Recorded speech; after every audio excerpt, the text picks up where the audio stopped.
Eu sou Mário Persona e essas são as respostas que eu dei aos que me perguntaram sobre a Bíblia.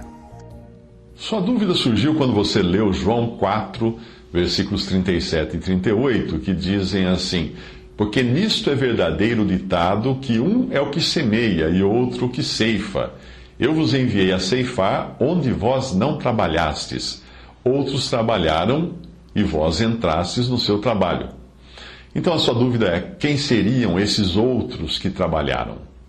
Quando os discípulos começaram o seu ministério, eles estavam pisando em terreno que já havia sido trilhado antes pelos profetas, que anunciavam a vinda do Messias, e também por João Batista. Por isso o Senhor diz a eles que eles estavam entrando no trabalho de outros.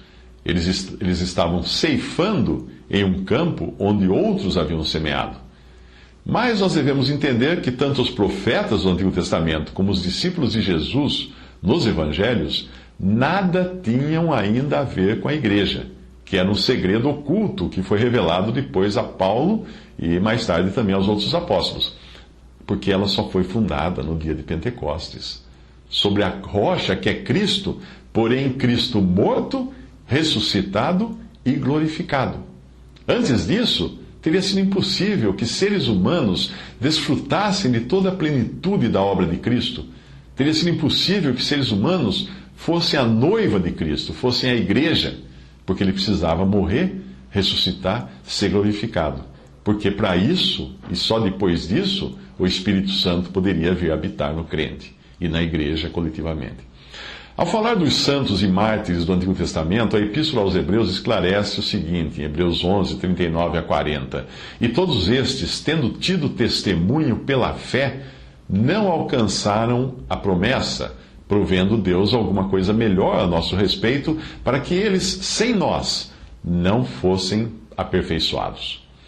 Pedro também explica como os profetas do Antigo Testamento falaram da salvação que seria manifestada sem, contudo, entendê-la perfeitamente. 1 Pedro 1, de 10 a 12, da qual salvação inquiriram e trataram diligentemente os profetas que profetizaram da graça que vos foi dada, indagando que tempo ou que ocasião de tempo o Espírito de Cristo que estava neles indicava anteriormente, testificando os sofrimentos que a Cristo haviam de vir e a glória que se lhes havia de seguir, aos quais foi revelado que não para si mesmos, mas para nós, eles ministravam estas coisas que agora vos foram anunciadas por aqueles que, pelo Espírito Santo enviado do céu, vos pregaram o Evangelho, para as quais coisas os anjos desejam bem atentar.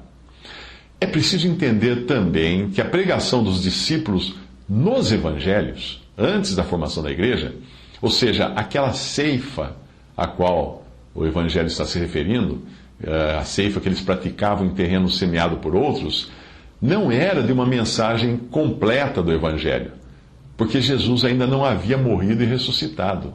Eles pregavam a vinda do Messias e Rei de Israel, sem nem mesmo entenderem que lugar os gentios teriam na obra de Deus, porque eles pregavam para judeus.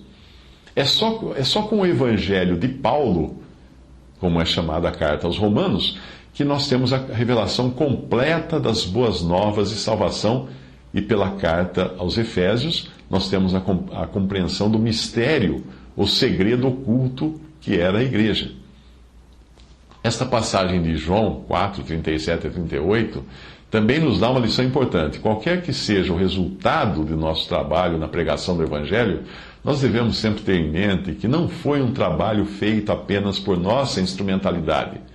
Obviamente, a obra é de Deus e é o Espírito Santo quem convence uma alma de seu pecado e a leva à conversão. Mas mesmo do ponto de vista do instrumento usado por Deus para semear ou ceifar, nós devemos ser humildes o suficiente para entender que outros, antes de nós, iniciaram o trabalho. Quando você encontra uma pessoa e prega a ela o Evangelho, não fique se gabando de ter sido o primeiro. Eu consegui, ganhei essa alma. Ganhou o quê? Ela pode ter escutado o Evangelho desde quando estava na Igreja Católica, por exemplo. Tem o Evangelho lá também que é pregado. Misturas, mas também é pregado o Evangelho. A menos que nós estejamos falando de algum indígena, sem contato com a civilização, ou de pagãos, que eram daqueles pagãos da antiguidade, no tempo do início da igreja, que eles eram alcançados pelos discípulos na Grécia e na Ásia, antes da disseminação do cristianismo. A pessoa para quem você prega o Evangelho, a palavra de Deus no mundo ocidental, já foi alcançada pela mesma palavra em muitas ocasiões anteriores. Ela não se converteu, mas ela escutou, de alguém ela escutou. E alguma coisa ficou lá dentro. A palavra de Deus é como a água que os servos precisaram colocar nas talhas de pedra das bodas de Caná, até ficarem cheias, e o Senhor então fazer o milagre de transformar a água em vinho.